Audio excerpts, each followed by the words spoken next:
चलो जी अपनी class continue करते हैं हम। क्वेश्चन नंबर 5 तक हो गए थे। Question number 6, question number 6 conic section का क्वेश्चन है। चलो अभी इसको हम लेके चलते हैं अपनी शीट पर।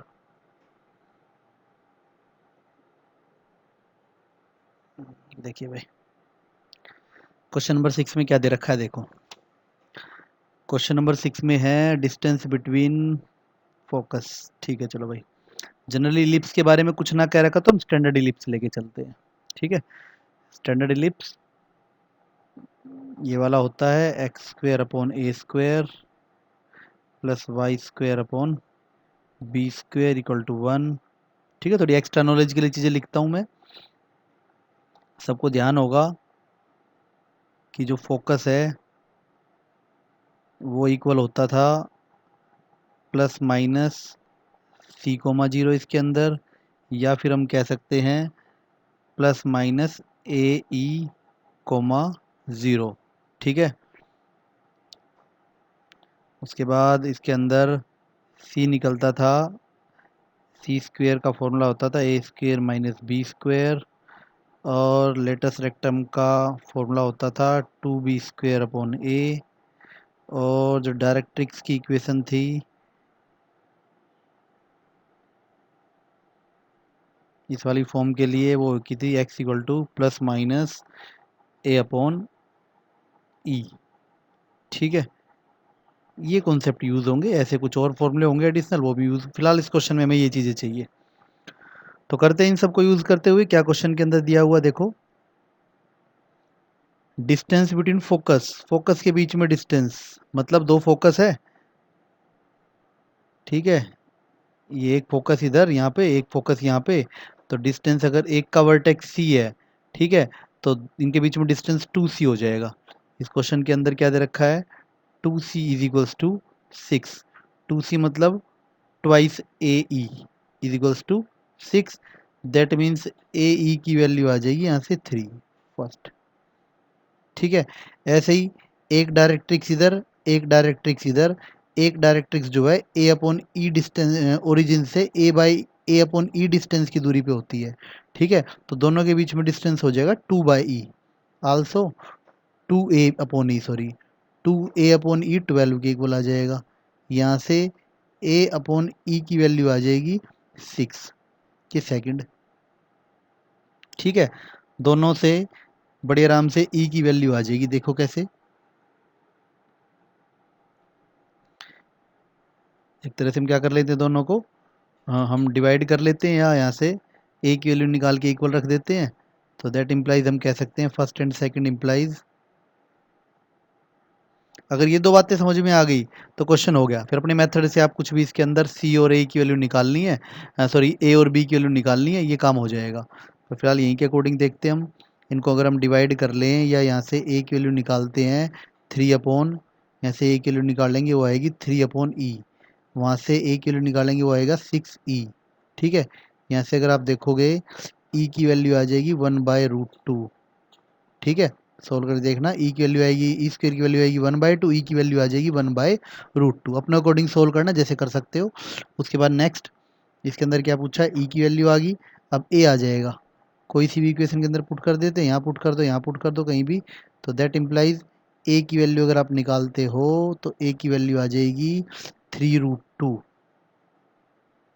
ठीक है, ए की वैल्यू क्या आ जाएगी 3√2। ठीक है, कहीं भी पुट कर लेना। अब ए आ गया, ई आ गया, तो यहाँ से हम निकालते हैं